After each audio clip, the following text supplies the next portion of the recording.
Tu pourrais justement me donner maintenant à peu près les cannes que tu préconiserais, on va dire, alors, pour le compétiteur passionné qui est pour le compétiteur passionné, si tu préfères, dans les nouveautés, ce qui va se vendre et la canne qui va ressortir, c'est la 94 XLW. Bon, le succès de l'année dernière, c'était la 95.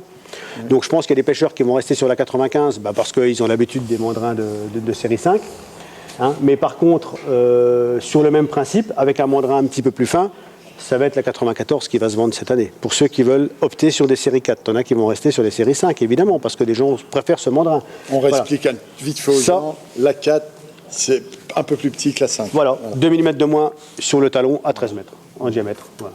Donc ça, sans perdre pour autant en rigidité, parce que la canne, si tu préfères, la 94 XLSW par rapport à la 95, en main, elle est 150 grammes plus légère. Oui, mais c'est... Hein, c'est pas beaucoup, mais voilà. Mais par contre, elle a à peine plus de flèches, mais c'est vraiment rien. Moi, je suis surpris. C'est quand Jean avait décidé de faire ces séries 4 parallèles, tu sais, j'ai eu peur de ne pas arriver à trouver des cannes rigides, tu comprends, et je trouve que par rapport à ce qui a été gagné en diamètre et tout ça dans la prise en main, on a des cannes qui sont encore super rigides. Et moi, j'avais peur que ça soit beaucoup plus mou que ça. Et là, franchement, les Carbon Nanoflex permettent aussi de faire des choses quand même aujourd'hui qu'on ne peut pas imaginer il y a quelques années. Donc ça, c'est quand même une très bonne chose. Alors après, ça, c'est pour moi ce qu'il faut. La gamme de prix, ça serait combien à peu près? Bah écoute, ça, c'est des cannes qui valent dans les 2800 €, 2900 €. Ça, c'est le prix du pack. D'accord. Avec 4 kits, le kit coupelle et ainsi de suite. Ça, c'est sur les prix. Après, dans votre pack, il y a aussi les mini rallonges. Alors, oui, tu as une mini extension derrière. Alors, c'est là où je vais te montrer ça. Hop, j'en ai une là. Tous les packs sont livrés avec une mini rallonge d'1 mètre. Ouais, alors c'est pas de mini rallonge d'1 mètre, si tu préfères. Après, tu sais, c'est pour pouvoir faire des longueurs de pêche par rapport aux réglementations. 11 mètres 50, 13 mètres et ainsi de suite. Donc, par exemple, la mode aujourd'hui, c'est de pêcher sans le sillon. Tu es d'accord avec moi? Tout le monde se met sur le porte-sillon maintenant. C'est comme ça. Donc automatiquement, pour gagner de la rigidité, alors là, mon inconvénient, c'est que ta canne elle se raccourcit, d'accord? Donc c'est pour ça qu'on a fait des rallonges d'1 mètre, qui elles, quand c'est fait, tu es directement à 11 mètres 50 ou à 13 avec les trucs. Donc ce bout-là, il se met derrière le numéro 8, d'accord? Pour faire une canne de 11 mètres 50. Voilà, c'est fait pour ça. Sans sillon. Sans sillon, évidemment. Et la même chose, pour les gens qui pêchent sans le sillon, on a fait une petite rallonge de 50 cm pour mettre 13 mètres sans le sillon. Ça, c'est livré avec, évidemment. Ça, c'est livré dans le pack. De même que le kit coupelle qui est livré avec la coupelle. C'est des kits de coupelle qui font 4 sections, qui font donc 4,80 mètres. Parce que sur ça, tu vois, c'est quand même, on va dire, pour moi, la haute gamme de ce qui va se vendre cette année. 2800, on va dire. Voilà. Après, dans les cannes à carpe, même principe, on va être sur des XL. Pour des pêcheurs cannes à carpe de compétition, ils vont utiliser ce qu'on appelle des H-Power en version XL.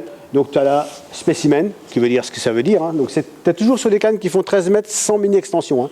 Là, c'est une canne qui va être faite pour pêcher des gros poissons, vraiment pour treuiller.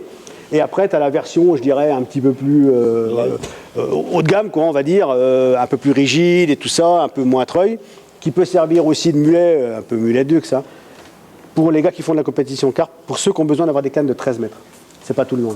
Alors, donc là, on est vraiment sur les hauts de gamme pour les compétiteurs. Elles sont à combien à peu près ces cannes? C'est des cannes qui sont entre, on va dire, entre 2000, 2200 € quoi, dans ces gammes de prix, on va dire. Voilà. Mais là, par contre, le truc, c'est que les compositions de pack sont un peu différentes, parce que sur une canne normale, tu es sur des kits 5 sections. Alors que sur les compositions de canne à carpe, tu es sur des kits beaucoup plus courts, hein, sachant que les 4, sachant que les 4 et les 5, c'est comme des éléments qui coûtent cher, et ceux-là, ils ne sont pas dans le pack. Donc voilà, c'est pour ça que les prix sont un petit peu moins chers. Et la spécimen, tu me dirais, moi je reviens toujours, on peut pêcher quoi, des carpes de 15 kg? Ah oui. Après, prendre des carpes de 15 kg, je dirais que je ne peux pas dire que tu peux le faire avec toutes les cannes, c'est pas le souci. Hein. Après, c'est pas vouloir le faire, tu vois. Mon rêve, c'est les spécimens et je vais faire que ça. Alors, si c'est des spécimens que tu pêches sur un plan d'eau dégagé, où tu n'as pas des problèmes d'obstacles à côté de toi. Il ne faut pas arracher tout de suite. Voilà, que tu peux pêcher en 22 centièmes, on va dire, un truc, tu vois, avec des élastiques de 2,6. Une H-Power Carp peut faire l'affaire.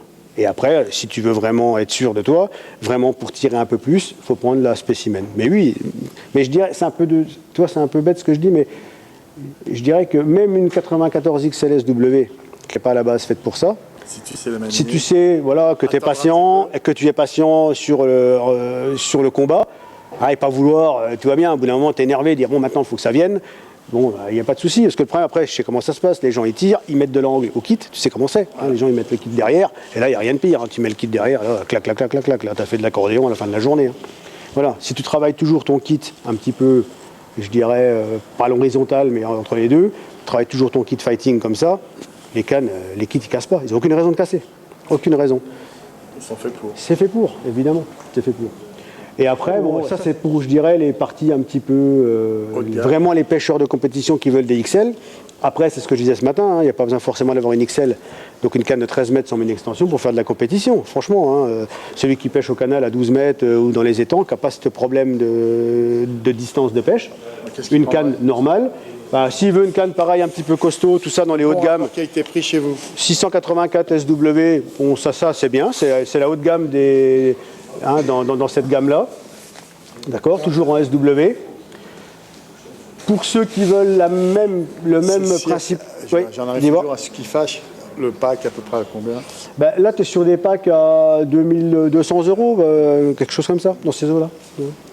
Après, tu l'as aussi en version normale, je dirais, hein, parce que là, tu l'as tout en version SW. Mais la 684, c'est une canne qu'on vend bien, et celle-là, on l'a fait aussi en version normale, tu vois, sans être en SW, donc un peu plus légère. Hein, 684. Là, tu n'as pas l'appellation SW. Et après, tu descends en gamme, hein, 674. Et puis la 644, hein, tu prends une petite canne comme ça, de 11 mètres. Franchement, c'est propre. Tu as une canne, tu as un kit pour même pas 600 €.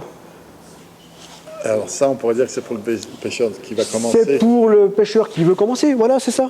Voilà. Mais qui est déjà sur un mandrin, tu vois, d'une belle canne, toi, qui est déjà sur quelque chose qui tient la route. Ah oui, c'est pas une saucisse, toi, c'est pas une canne où quand tu ferres, tu trembles pendant 5 minutes derrière, tu vois. Non, mais toi, t'es pas comme ça. Tu vois, c'est quand même quelque chose qui te permet quand même de pouvoir pêcher, hein, parce que l'ennemi du pêcheur, c'est la souplesse de la canne. Aujourd'hui, on amorce la coupelle, on pêche avec des bannières courtes. Hein, donc automatiquement, qui dit bannière courte, tu n'as pas le droit à l'erreur. Quand tu emmènes ta ligne, si ta canne elle est trop souple et qu'elle est comme ça, hop, tu arrives au bout, allez hop, tu as le flotteur qui est enroulé comme ça autour du numéro 2, ben, bien sûr. Oh. Donc la façon de pêcher des gens a changé aussi. Et automatiquement, la coupelle a aussi changé le comportement des pêcheurs. Les gens, maintenant, je dirais que tout le monde pêche sur son amorce. Où on a moins d'excuses là. Voilà, hein, alors qu'avant, bah, automatiquement, tu avais quand même la précision de l'amorçage à la main, hein, où des gens étaient plus précis que d'autres. Là, aujourd'hui, mettre la coupelle, tout le monde sait la mettre. Donc, automatiquement, si tu as la bonne bannière, que tu pêches bien à l'aplomb de ton sillon, tu pêches toujours sur ton amorce, tu n'as pas ce problème-là. Si tu ne prends pas, c'est pas à cause de ça. C'est à cause d'autre chose, mais pas à cause de ça. Donc là, la façon de faire des cannes. Et ce qui fait qu'aujourd'hui, la souplesse, c'est l'ennemi de la canne. Et le truc, c'est que bah, malheureusement, faire une canne rigide, il faut utiliser des bonnes matières premières, du bon carbone, et ça coûte un petit peu d'argent. Voilà, tout simplement. Alors bien sûr, à 8 mètres ou à 9 mètres, tu n'as pas ce problème-là. Mais dès que tu veux commencer à pêcher à 11 mètres, il faut quand même mettre un petit peu de bonnes marchandises dedans. En fin de compte, c'est tout ça qui fait aussi que ça évolue. Je te dis, je ne sais même pas si ça évolue quelque part. Ça change aussi par rapport à la façon de pêcher des gens.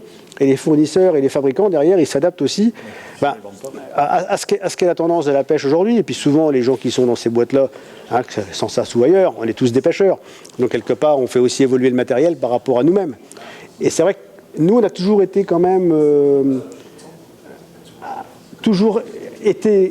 avec Jean, on a toujours voulu faire des cannes rigides parce que c'est quand même notre façon de pêcher, on a toujours voulu des cannes rigides. C'est comme ça. Après, ça a évolué dans le bon sens à ce niveau-là. Là, tu m'as donné pour toi les 3 packs. Oui, voilà, c'est ça. Après, si tu préfères, tu as des gens qui ne prendront pas les nouveautés parce que les séries 4 ne leur plairont pas, parce qu'elles vont être un petit peu plus souples qu'une autre, ou je sais pas, ils resteront sur des séries 5 et voilà, il n'y a pas de...